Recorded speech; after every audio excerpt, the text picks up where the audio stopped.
நீயும் பொம்மை நானும் பொம்மை. அது எப்படி பண்றாங்கன்னா, எல்லாரும் ரேஸ் ஓடுற மாதிரி ஓடி வந்து டால் பெட்ல இருக்கிற டாலை ஒண்ணு எடுத்து அதுக்கு பக்கத்திலேயே இருக்க டால் ஹவுஸ்ல நிறைய ஸ்லாட்ஸ் இருக்கு. அந்த ஸ்லாட்ல அவங்க பொம்மைய கொண்டு போய் வைக்கலாம். இப்போ அந்த பொம்மையில எல்லாத்துலயும் ஒருத்தங்க பேரு எழுதி இருக்கும். யார் பேர் போட்ட பொம்மை அதுக்குள்ள போய் வைக்கலையோ அவங்க அந்த கேம்ல இருந்து அவுட். பிக் பாஸ் ரெடியானு கேட்டதும் ஸ்டார்ட் பண்றாங்க கேம்.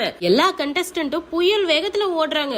ஓடி அந்த டால் பிட்ல இருக்கிற ஒரு பொம்மையை எடுத்துட்டு ஸ்லாட்ல வைக்கிறதுக்காக போறாங்க. இதுல யாரோட பொம்மை உள்ள போக கூடாதுன்னு அவங்க நினைக்கிறாங்களோ அவங்களோட பொம்மையை எடுத்து வச்சுக்கலாம். அந்த மாதிரி தர்ஷிகாவோட பொம்மைய ரஞ்சித் எடுத்து வச்சுக்கிறாரு. தர்ஷிகாவும் ஒருத்தரோட பொம்மையை எடுத்து வச்சிருக்காங்க. ஜாக்லின் இதுல உள்ள வந்து யாரோட பொம்மையும் வந்து மாத்தி கொடுத்து தர்ஷிகாவோட உள்ளேயே வரவிடாம செஞ்சிடறாங்க.